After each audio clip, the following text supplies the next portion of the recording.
오늘은 레위기 강의 9번째 시간 함께 갖도록 하겠습니다. 레위기 11장 전체를 우리가 살펴보기를 원하는데요. 음식에 대한 정결 예식, 정결 규례가 되겠습니다. 레위기 구조를 이제 살펴보시게 되면 지금까지 이제 레위기 10장까지 우리가 살펴보았고요. 오늘부터는 이제 레위기 11장 말씀 이제 들어가게 될 텐데 1장부터 7장까지는 5가지 희생 헌물을 이제 다루었습니다. 5가지 희생 헌물은 처음에 이제 번제 헌물, 그다음에 음식 헌물, 그리고 세 번째는 화평 헌물, 네 번째는 죄 헌물, 다섯 번째는 속죄 헌물, 이렇게 해서 5가지 헌물을 1장부터 7장까지 살펴보았고요. 그리고 이제 8장부터 10장까지는 제사장의 임명과 그 직무, 첫 번째 예배를 드리는 장면 이렇게 살펴보았습니다. 그래서 오늘 이제 11장부터는 이제 레위기의 그 전반부 파트가 이제 끝났고요. 후반부 파트가 이제 오늘부터 이제 시작이 되겠습니다. 이제 11장부터 15장까지는 이 정결 예식에 관련된 부분이에요. 정결 규례. 하나님께서 이제 그 이스라엘 백성들, 특별히 이제 하나님의 백성들에게 이 정결 예식, 정결 규례를 준 내용들을 우리가 살펴보기를 원합니다. 특별히 오늘 이제 11장은 음식에 관한 부분, 우리가 이제 먹는 음식에 관한 부분을 이제 다루고 있는데, 과연 이제 이 구약 시대에 주었던 이 말씀이 신약 시대를 살고 있는 우리 그리스도인과 뭐 연관짓기가 상당히 어렵지요. 연관짓기가 어렵습니다. 지금 이제 음식 그 정결 규례에 따르면 이제 돼지고기 먹지 말아야 되는데 오늘날 돼지고기 다 먹잖아요, 그죠? 더 맛있게 이렇게 먹고 그렇게 하는데 사실 이제 우리 이제 신약 시대에는 이제 적용이 되지 않지만 지금 이제 하나님께서 이스라엘 백성들에게 정결 예식을 준 내용을 통해서 우리가 이제 어떻게 이제 이것을 적용할 것인가 하는 부분에 대해서 함께 살펴보는 시간을 갖도록 하겠습니다. 먼저 구약과 신약의 차이점을 좀 말씀드리고자 하는데요. 구약은 이제 옛 언약이라고 이제 불리는 겁니다. 옛 언약, 그 옛구, 약속, 약해서 이제 옛 언약인데요. 이것은 이제 이스라엘 백성과 하나님과 이스라엘 백성 사이에 맺은 언약이에요. 짐승의 피로 맺어진 언약이 되겠죠. 그래서 이 구약 성경의 전반적인 내용은 오실 그 그리스도에 대해서, 앞으로 오실 메시아에 대해서 기록을 하고 있는 거죠. 신약 성경은 이제 새 언약이에요. 새로운 언약입니다. 새로운 언약은 예수님과 그리스도인 사이에 맺어진 언약이 되겠습니다. 구약은 하나님과 이스라엘 백성 사이에 맺어진 언약이고요. 그리고 신약은 예수님과 예수 그리스도인, 이렇게 교회와 맺어진 언약을 의미합니다. 예수님의 피로 맺어진 언약이 이제 되겠습니다. 그래서 신약은 이미 이제 오신 메시아, 오신 그리스도에 대해서 이렇게 쭉 기록이 되어 있는 것이고요. 또 일부분은 다시 오실 그리스도에 대해서 이렇게 기록을 해주고 있습니다. 그래서 구약 성경은 이제 어떻게 보면 그림자에 해당되는 거예요. 그림자. 신약 성경은 이제 실체를 이제 알려주고 있는 거죠. 그래서 구약 성경은 이제 그림자, 이제 앞으로 오실 메시아에 대해서 이렇게 쭉 기록하다 보니까 이제 분명하지가 않죠. 분명하지가 않기 때문에 그래서 이제 하나님께서는 어떤 방식을 사용하셨냐면 이런 그 실물 교육을 하신 거예요. 실물 교육. 이렇게 그 성막이라든가 성전이라든가 이런 희생 업무를 통해서 이제 오실 메시아에 대한 그 내용들을 이제 부분 우리에게 이제 가르쳐 준 그런 내용이 되겠습니다. 그래서 구약 성경의 특징을 보시게 되면 이렇게 그 외형적인 부분이 이제 강조가 되고 있고요. 그리고 이제 물질적인 축복. 물질적인 축복. 그러니까 하나님과 이스라엘 백성 사이에 이런 물질적인 축복. 그리고 이제 이 하나님의 백성이 된 징표로서 이제 할례를 또 이제 받게 했잖아요. 육체적인 할례. 이렇게 이제 그 눈에 보이는 것을 가지고 이렇게 오실 메시아에 대한 하나님의 약속에 대한 부분을 이렇게 강조하고 있다, 이렇게 보시면 되겠습니다. 반면에 이제 신약 성경은 이미 오셨잖아요. 예수 그리스도 메시아가 이제 오셨기 때문에 이제 구체적으로 이제 알려주고 있는 거죠. 이제 그래서 이제 그 신약 성경은 실체가 오셨기 때문에 하나님께서 이제 본질적으로 알려주시려고 하는 것들, 진짜 알려주려고 하는 것들을 이제 신약 성경에서는 가르쳐주고 있는 거예요. 그래서 하나님께서는 이렇게 그 외면적인 부분보다는 내면적인 부분을 이제 알려주시려고 그러는 거죠. 이제 그래서 신약 성경은 내면적인 부분이 많이 돼 있고 영적인 부분이 이제 강조가 되고 있는 겁니다. 그래서 구약이 물질적인 축복을 강조하고 있다면 신약 성경은 영적인 축복을 강조하고 있는 거예요. 하나님께서는 이제 두 가지를 다 강조하고 있지만 구약에서는 물질적인 축복을 강조하고 신약에서는 영적인 축복을 더 우선적으로 강조하는 겁니다. 왜냐하면 이게 본질이기 때문에 강조하는 것이죠. 근데 신약 시대에 살고 있음에도 불구하고 여전히 물질을 붙들고 물질의 축복을 이렇게 붙드는 것은 구약 시대에 지금 머물러 있는 거예요. 이제 우리 신약 시대에 살고 있는 사람들은 물론 이제 하나님께서 주시는 이 물질적인 축복도 우리가 이제 기대해야 되겠지만 그거보다 더 우선적이고 더 본질적인 것은 무엇이냐? 내면적이고 영적인 복이 더 중요한 것이다 하는 것을 우리가 이해를 해야 된다는 거예요. 할례 부분도 마찬가지예요. 할례. 구약 시대에는 이스라엘 백성의 그 육체적인 할례를 이렇게 했지만 신약 시대에는 어떤 할례를 해요? 신약 시대에 하는 할례는 마음의 할례를 하는 거잖아요. 마음의 할례. 실질적으로 이 할례가 가르쳐 주는 건 뭐예요? 하나님이 가르쳐 주고 하는 본질적인 가르침은 회개라는 거예요. 회개. 이 그 육체의 일부분을 잘라내는 것처럼 마음의 할례, 이 그 회개를 해야 될 것을 이제 하나님께서 본질적인 의미를 가르쳐 주고 있는 것입니다. 그래서 우리가 구약은 틀리고 신약은 맞다 이런 개념으로 접근하시면 안 되는 거예요. 구약은 구약 나름대로의 하나님께서 가르치시는 그런 내용들이 있는 것이고 신약은 신약대로 구약을 바탕으로 해서 더 그 중요한 그 본질적인 의미를 우리에게 알려주고 있다 이렇게 보시면 되겠습니다.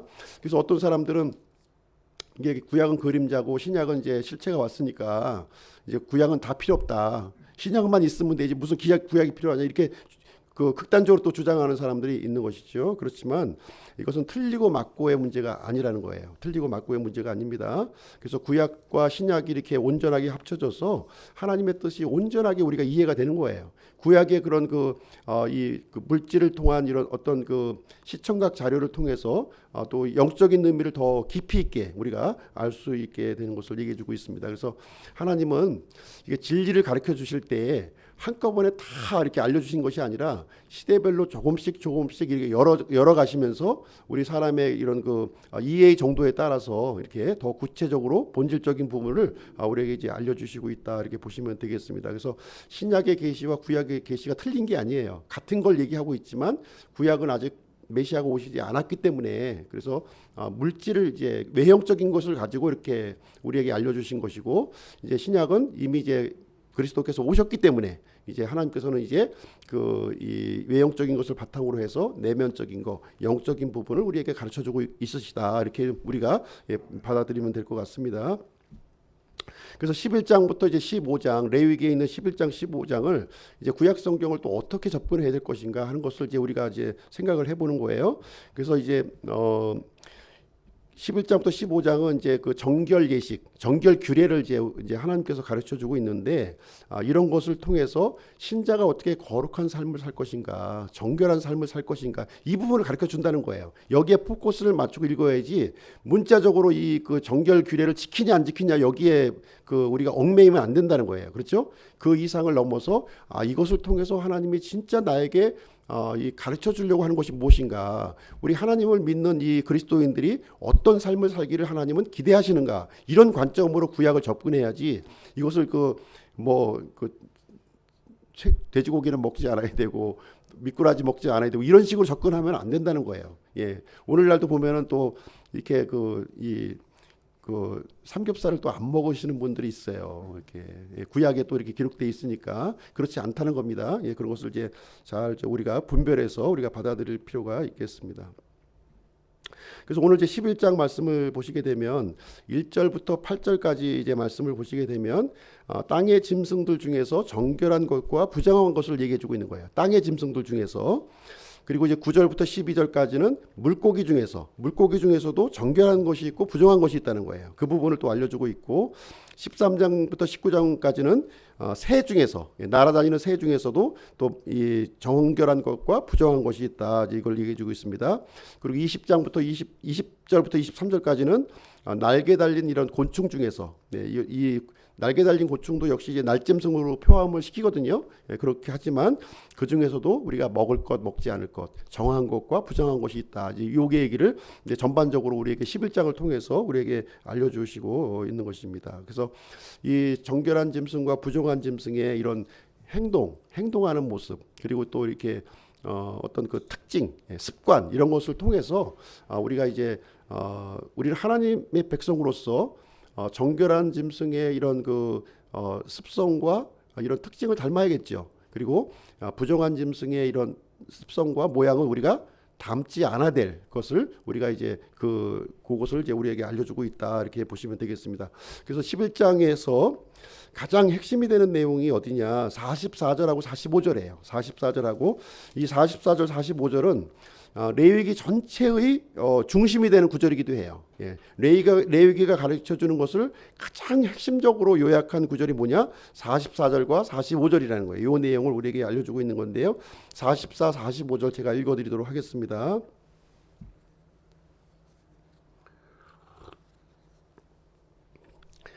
44절, 나는 주 너희 하나님이니라. 그런즉 내가 거룩하니 너희도 너희 자신을 거룩히 구별하여 거룩할지니라. 너희는 땅에서 기는 것, 즉 기는 그 어떤 것으로 인하여 너희 자신을 더럽히지 말지니라. 나는 너희 하나님이 되려고 너희를 이집트 땅에서 데리고 올라오는 주니라. 그런즉 내가 거룩하니 너희는 거룩할지니라. 이렇게 말씀하고 있습니다. 레위기 전체의 결론이에요, 이 내용이. 무슨 얘기입니까? 하나님은 어떤 하나님이심을 지금 얘기해 주고 있어요? 이스라엘 백성들을 이집트 땅에서 구출해 주신 하나님이라는 거예요. 다시 말하자면 우리 믿는 사람들을 세상에서 사탄의 속박에서 우리를 구출해 주신 그 하나님이시다, 이 얘기를 해주고 있는 거예요. 그렇기 때문에 우리가 어떤 삶을 살아야 되느냐? 세상을 속한 그런 삶을 살아서는 안 된다는 거예요. 이 곤충들이 이게 땅을 기어 다니는 것처럼 우리 믿는 사람들이 세상과 이렇게 쫙 달라붙어 가지고서 이렇게 오염된 삶을 살지 말아야 될 것, 이것을 가르쳐주고 있는 것입니다. 하나님이 거룩하시기 때문에 우리 하나님께서 구원해 주신 이 하나님의 백성들은 역시 거룩한 삶을 살아야 된다. 이것을 이제 정결한 짐승과 부정한 짐승의 예를 들어서 우리에게 알려주시고 있는 말씀이 이제 되겠습니다.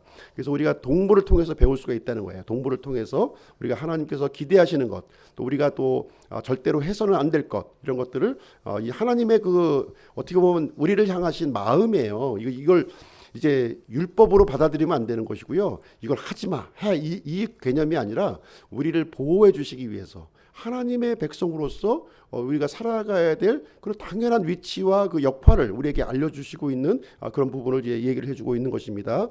그래서 이제 먹는 부분에 대해서도 지금 이제 구약 시대 이 당시에는 정결한 것, 부정한 것을 통해서 이제 먹지 말도록 했어요. 이스라엘 백성들에게는 이제 이것을 통해서 먹지 않는 것이 중요한 것이 아니라 이것을 통해서 하나님께서 영적인 의미를 알려주시려고 그랬다는 거예요. 근데 이스라엘 백성들은 여기에 숨겨진 의미를 이렇게 찾으려고 했던 것이 아니라 단순히 먹는 거 안 먹는 거 가지고서 이렇게 이제 하나님을 섬기는 것을 판단했기 때문에 잘못된 방향으로 이렇게 흘러갔다는 거예요. 그래서 이 먹는 거 안 먹는 거 부분에 대해서는 예수님이 오셔서 이걸 정리를 해주셨어요. 실제 더러운 것은 무엇이냐? 우리가 입을 통해서 들어가는 것이 아니라 우리 마음 속에서 이렇게 나오는 것, 이것이 진짜 우리를 더럽게 하는 것이다, 이렇게 말씀을 해주셨어요. 그래서 입으로 들어가는 것이 사람을 더럽게 하지 아니하고 입에서 나오는 것, 즉 이것이 사람을 더럽게 한다. 그래서 우리 마음속에 악한 마음, 시기하는 마음, 미워하는 마음, 온갖 증오하는 이런 것들이 사람을 더럽게 하는 거지, 먹는 거 가지고 우리가 더럽고 이런 것이 아니다 하는 것을 예수님이 분명하게 여기 알려주셨습니다. 그래서 나중에 서신서에도 쭉 가서 읽어보시게 되면 우리가 감사하는 마음으로 이제 먹으면 아무런 상관이 없다. 지금 이제 메시아 그리스도가 오신 이후에는 정결한 거, 부정한 음식이 없다는 거예요. 감사한 마음으로 기도하고 이제 먹으면 모든 것이 거룩하고 깨끗하게 우리가 먹을 수 있다는 겁니다. 그래서 삼겹살도 먹으셔도 되고요. 또 이렇게 추어탕 드셔도 되고 다 관계가 없습니다. 지금은 감사한 마음으로 드시면 돼요. 감사한 마음으로.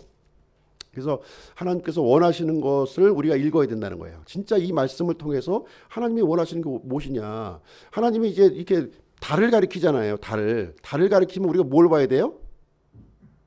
달을 봐야죠. 손가락을 보시면 안 된다는 거예요. 그래서 유대인들은 뭘 봤어요? 손가락만 본 거예요. 가르치는 달을 바라보지 않고 손가락만 바라봤다. 이제 우리가 이제 그때 그림자 시대다 보니까 어쩔 수 없이 손가락만 바라봤지만 이제 우리 이제 메시아가 오신 이후에 우리들은 손가락을 보는 것이 아니라 손가락이 가르치는 그 달을 봐야 된다는 것을 이제 말씀을 드리는 것입니다.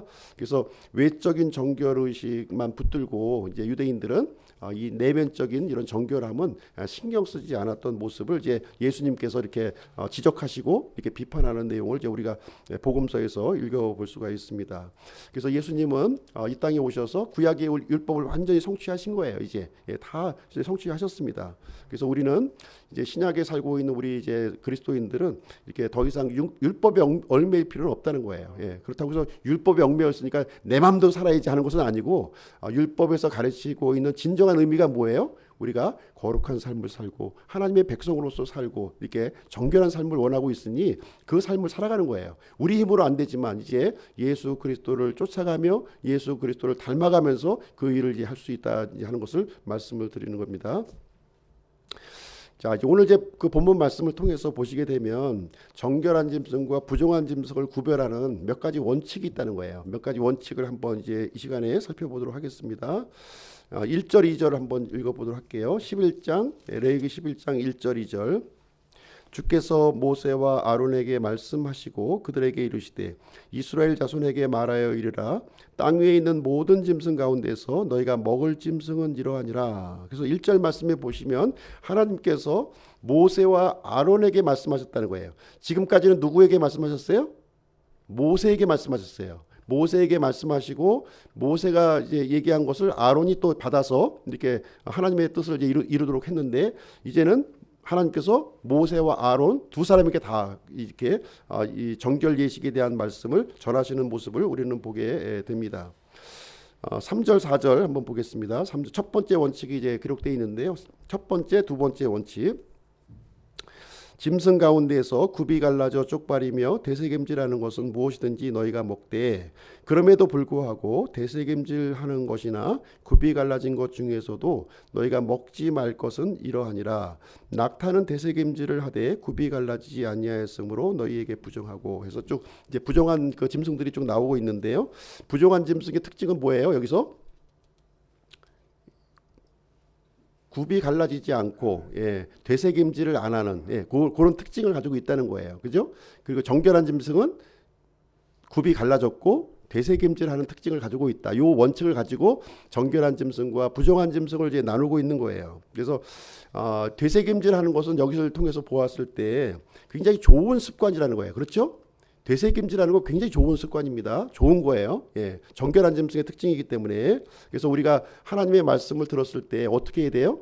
한 번 듣고 한 귀로 듣고 한 귀로 흘러들일 것이 아니라 이 되새김질을 하는 것처럼 계속해서 이게 반복해서 우리가 이제 되새김질을 한다는 거예요. 묵상하고 암송하고 하나님의 말씀을 계속해서 반복하는 그런 얘기를 우리가 해주고 있는 거예요. 그래서 하나님의 말씀, 선포된 말씀을 우리가 묵상하고 그 말씀대로 이렇게 순종해 살아가는 그 모습, 그게 바로 정결한 짐승의 특징이다. 이제 이런 얘기를 지금 해주고 있는 것입니다. 그리고 굽이 갈라진 거, 쪽발, 이제 쪽발도 정결한 짐승의 특징이잖아요. 쪽발, 굽이 딱 갈라진 거. 굽이 갈라진 것은 무슨 의미하냐면 이 세상과 분리, 세상과 구별된 삶을 얘기해 주고 있는 거예요.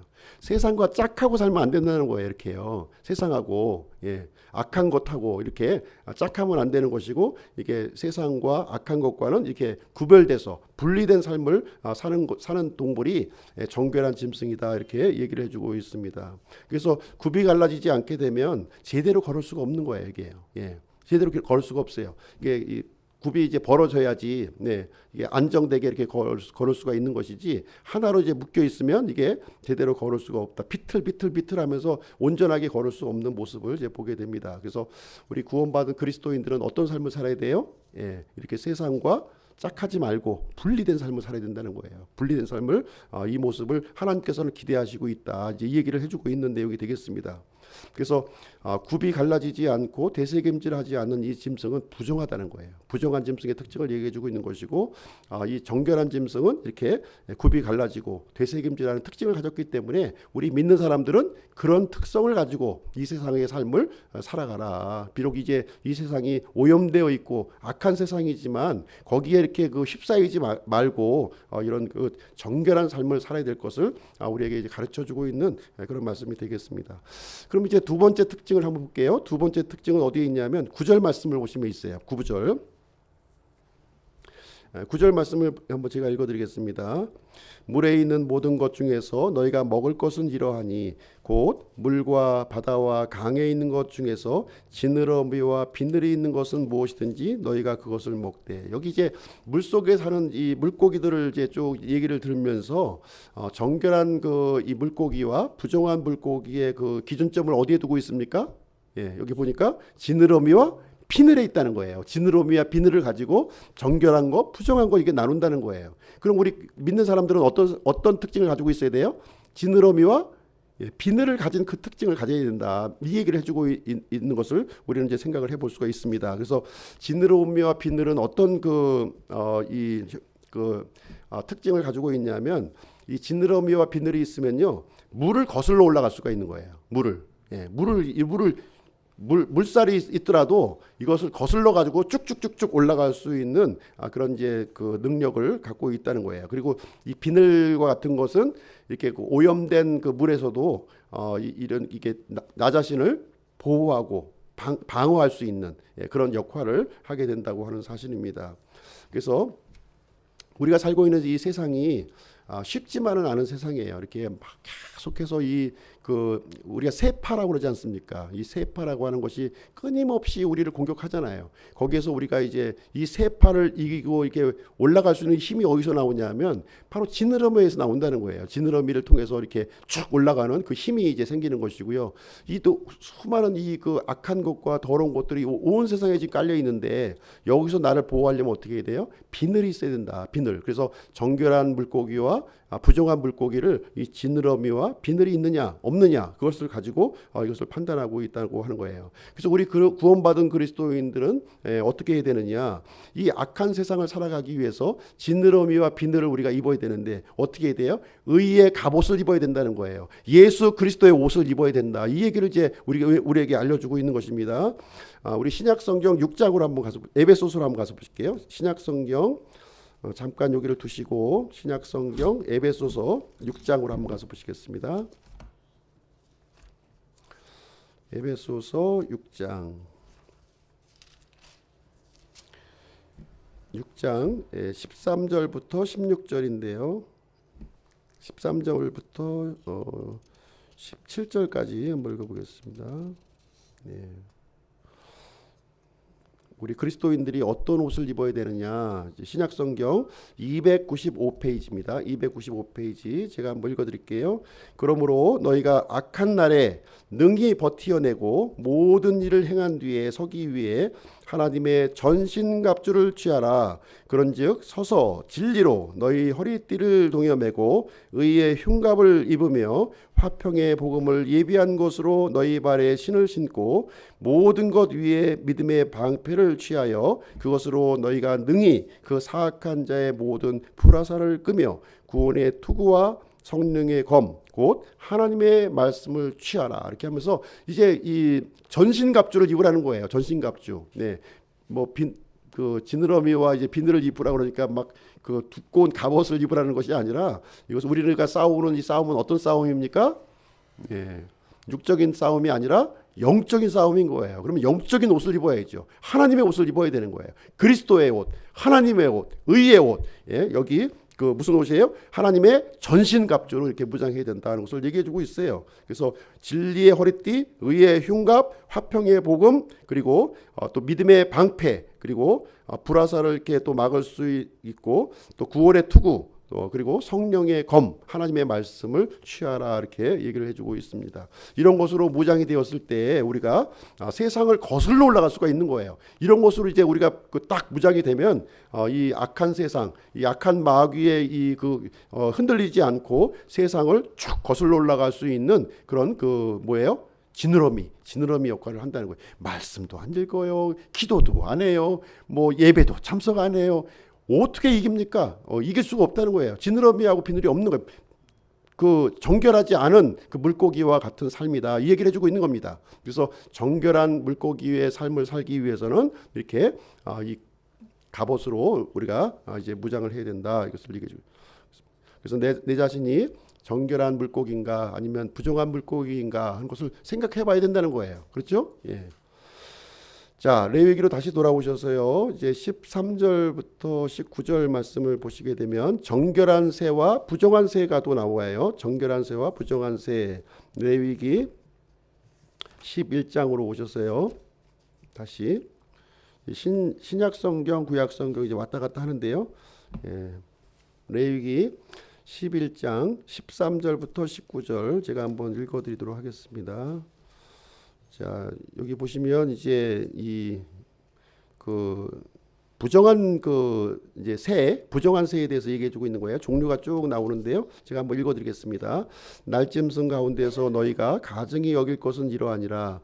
그것들은 가증한 것인즉 너희가 먹지 말지니 곧 독수리와 수염수리와 물수리와 대머리수리와 솔개 종류와 모든 까마귀 종류와 올빼미와 밤매와 뻐꾸기와 매 종류와 작은 올빼미와 가마우지와 큰 올빼미와 백조와 펠리컨과 수리와 황새와 외가리 종류의 댕기 물새떼와 박쥐니라. 예.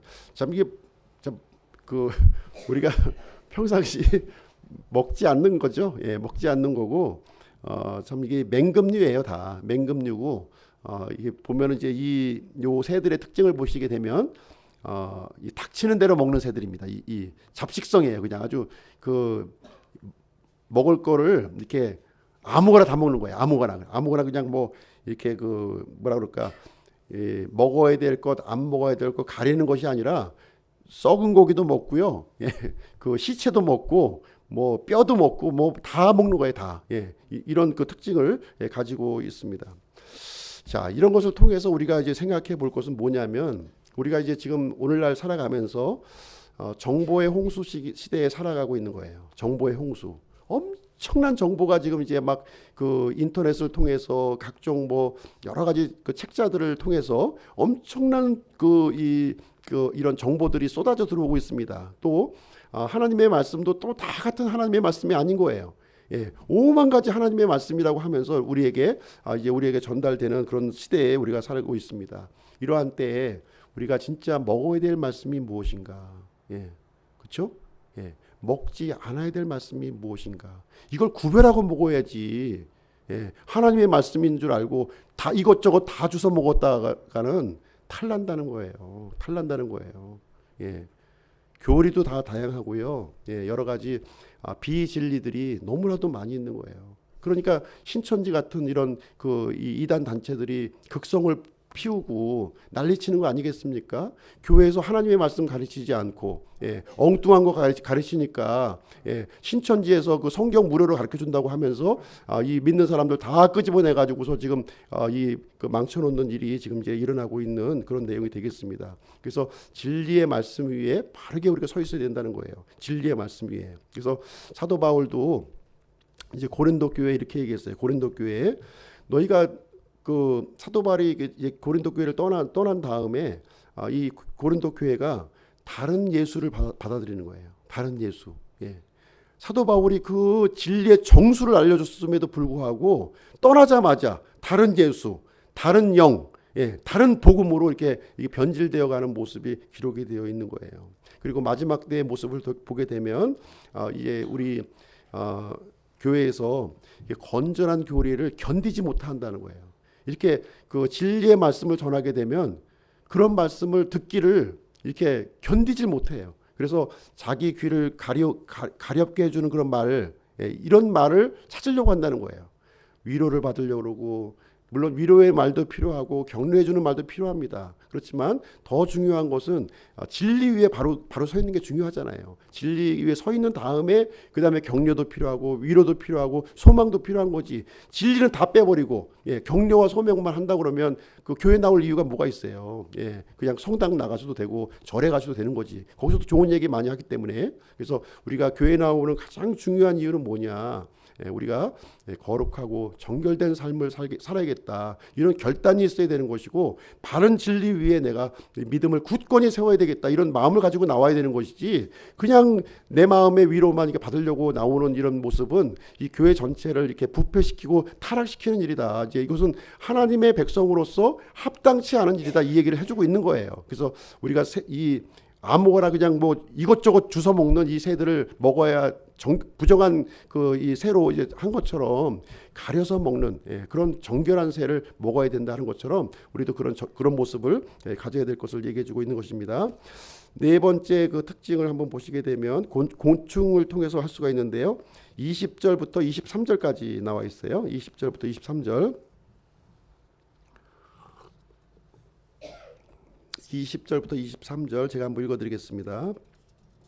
네 발로 기며 기는 모든 날짐승은 너희에게 가증한 것이 되려니와 네 발로 가며 기고 나는 것 중에서 이것들 곧 발 위에 다리가 있으므로 땅에서 뛰는 것은 너희가 다 먹을 수 있나니 곧 그 중에서 이것들 즉 메뚜기 종류와 흰머리 메뚜기 종류와 딱정벌레 종류와 배짱이 종류는 너희가 먹으려니와 네 발을 가진 채 날기도 하고 기는 다른 모든 것은 너희에게 가증한 것이 되리라. 여기 보니까 이제 곤충에 대해서 얘기를 해주고 있는데요.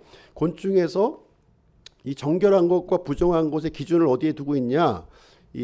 그 정결한 것은 뛰어다니는 다리가 있어야 된다는 거예요. 네, 캉충캉충 뛰는 거 있잖아요. 메뚜기 깡충깡충 뛰는 거.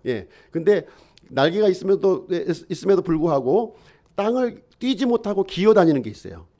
날개가 있어도 기어다녀. 이것은 부정하다는 거예요. 근데 뛰는 다리가 있는 것은 이것은 정결하다. 정결한 곤충이다. 메뚜기 종류는 우리가 먹어도 된다. 그러나 이 기어다니는 것, 땅바닥에 딱 붙어서 기어다니는 것은 이게 부정하다. 이제 이 얘기를 해주고 있는 것입니다. 이것을 통해서 우리가 이제 무엇을 생각해 볼 수 있냐면 이 그리스도인과 이 세상의 관계를 우리가 생각해 볼 수 있는 거예요. 그리스도인과 세상의 관계 어떻게 가져야 되는가? 우리 그리스도인들은 어떤 사람들입니까? 우리는 이 세상에 거하고는 있지만 이 세상에 속한 사람이 아니죠. 그렇죠? 우리가 이 세상에 살고 있어요. 똑같이 살고 있습니다. 똑같이 먹고 똑같이 잠자고 똑같이 돈 벌고 똑같이 살고 있어요. 그러나 우리는 이 세상에 속한 자가 아니라는 거예요. 그래서 이 세상에 이렇게 착 달라붙어 가지고 기어다니는 것들은 합당치가 않다는 거예요. 이 세상에 속한 자처럼 살아가는 거예요. 우리는 어떻게 살아야 돼요? 이 땅에서 꽁충꽁충 뛰라는 거예요. 이렇게요. 속해 있지 말라는 겁니다. 어쩔 수 없이 우리가 육신을 입고 있기 때문에 이 땅에서 우리가 거주하고 살고는 있지만 꽁충꽁충 뛰라는 거예요. 이렇게요. 꽁충꽁충. 꽁충꽁충. 착 달라붙어 이게 붙어 다니지 말라는 거예요. 꽁충꽁충 이렇게 분리된 모습으로 우리가 살아야 될 것을 얘기를 해주고 있는 것입니다. 그래서 우리가 세상 사람들과 이렇게 섞여서 살고 있지만 우리 삶은 어떻게 살아야 돼요?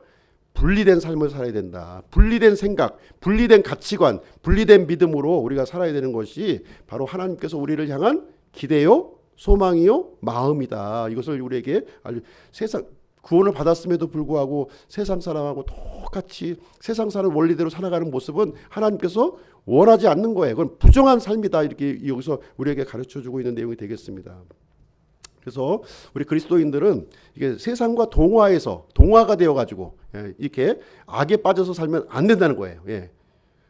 거긴 네 자리가 아니야 이렇게 얘기해주고 있는 거예요. 하나님께서 그건 네 자리가 아니야. 우리 그리스도인들은 그렇게 동화되는 삶이 아니라 세상을 변화시키고 그렇죠? 하나님의 거룩함을 드러내는 삶을 살아야 된다 이 얘기를 해주고 있는 거예요. 그래서 우리 그리스도인들은 사명을 가진 사람이에요. 똑같이 그냥 태어났으니까 그냥 뭐 똑같이 산다 이런 생각을 가지시면 안 되는 것이고, 하나님의 사명을 가지고 우리가 이 세상을 살아가고 있다. 우리 존재의 이유를 우리가 분명하게 알고 살아가야 되는 것이지, 존재의 이유도 알지 못한 채 그냥 그날 살아가는 모습은, 이것은 합당치 않은, 땅을 기어다니는 곤충과 같은 세상에 이렇게 동화되어서 악에 빠져가는 그런 부정한 그런 곤충, 부정한 벌레에 불과하다, 지금 이 얘기를 해주고 있는 내용이 되겠습니다. 그래서 하나님의 이 거룩함을 우리가 얻기 위해서 어떻게 해야 됩니까? 하나님의 능력을 받아야 되잖아요. 하나님의 능력은 어디서 와요? 하나님의 말씀에서부터 온다는 거예요. 하나님의 말씀. 그래서 꾸준히 하나님의 말씀 가까이 하고, 또 하나님께 예배드리고 기도하고, 하나님과 더 친밀한 관계를 우리가 세상과 짝하는 것이 아니라 하나님과 짝하는 그런 모습을 우리가 가져야 될 줄로 생각을 합니다. 그래서 결론을 말씀을 드리면, 오늘 이제 레위기 11장 이렇게 말씀을 드렸는데, 정결한 것과 부정한 것에 대한 그 음식물 규례에 대해서 이제 읽었는데요. 이 말씀을 이제 문자적으로 우리가 적용하라는 말이 아니라, 이것을 통해서 우리가 하나님의 마음을 읽어야 된다는 거예요. 하나님께서 우리 구원받은 사람들을 어떤 삶을 살기를 원하시는지 그 기대하는 마음을 가지고 우리가 읽어야 된다. 그래서 우리 구원받은 사람들은 하나님의 이 거룩함을 드러내는 삶을 살아야 된다는 거예요. 그래서 레위기 11장 오늘 이제 중심이 되는 구절 아까 읽어봤죠. 처음에 44절 45절 다시 한번 제가 읽어드리겠습니다. 레위기 11장 44절 45절, 이것이 레위기 전체의 결론이에요. 전체의 결론. 이 내용이 계속 요거를 위해서 계속 이제 반복된 내용들이 지금 이제 기록되고 있는 것입니다. 나는 주 너희 하나님이니라. 그런즉 내가 거룩하니 너희도 너희 자신을 거룩히 구별하여 거룩할지니라. 너희는 땅에서 기는 것, 즉 기는 그 어떤 것으로 인하여 너희 자신을 더럽히지 말지니라. 나는 너희 하나님이 되려고 너희를 이집트 땅에서 데리고 올라오는 주니라. 그런즉 내가 거룩하니 너희는 거룩할지니라. 이 하나님을 믿었다고 해서 거룩함이 자동적으로 이루어지는 것이 아니라는 거예요. 거룩해지려고 우리가 노력해야 되는 거예요. 하나님을 닮으려고 애를 써야 되는 거예요. 그랬을 때 거룩함이 이루어진다는 것을 얘기를 해주고 있습니다. 그래서 이스라엘 백성들을 이집트에서 이렇게 구원해 주신 그 구원의 하나님, 구원이 끝이 아니라는 거예요. 구원이 시작입니다.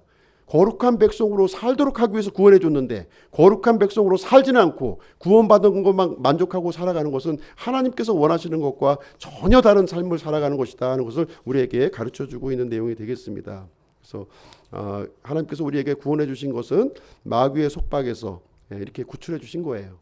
죄에서, 사망에서 영원한 생명으로 이제 구출해 줬습니다. 이제는 영원한 생명의 삶을 이 땅부터 살아가는 거예요. 죽어서 가서 그때 사는 것이 아니라 지금부터 살아가는 거예요. 지금 이 구원에 대한 인식의 전환을 우리가 갖고서, 발상의 전환을 갖고서 우리가 시작을 하는 겁니다. 결단을 하고 각오를 하고 이게 가는 모습이 이제 되겠습니다. 그래서 하나님께서 우리 신분을 완전히 바꿔주셨어요. 왕과의 제사장이요 거룩한 백성, 특별한 백성으로 우리가 삼아주셨는데, 그런 백성으로서, 거룩한 백성으로서 마땅히 살아야 되지 않느냐. 하나님께서는 이 얘기를 우리에게 이제 레위기 그 11장 말씀을 통해서 우리에게 해주시는 말씀이 이제 되겠습니다. 그래서 하나님께서는 우리를 자신의 피로 거룩한 존재, 정결한 존재로 우리를 이미 만들어 주셨어요. 우리 신분을 이제는 이 정결한 이 짐승의 모습과 이런 그 특성들을 통해서 그러한 삶이 이제 나를 통해서 이제 드러나기를 기대하시는 거예요. 드러나기를 기대하시기 때문에 그래서 이제 우리가 거룩함의 열매를 맺는 그런 복된 삶이 되시기를 주님의 이름으로 축원드립니다. 그래서 오늘 11장 마쳤고요. 잠깐 기도하고 마치도록 하겠습니다.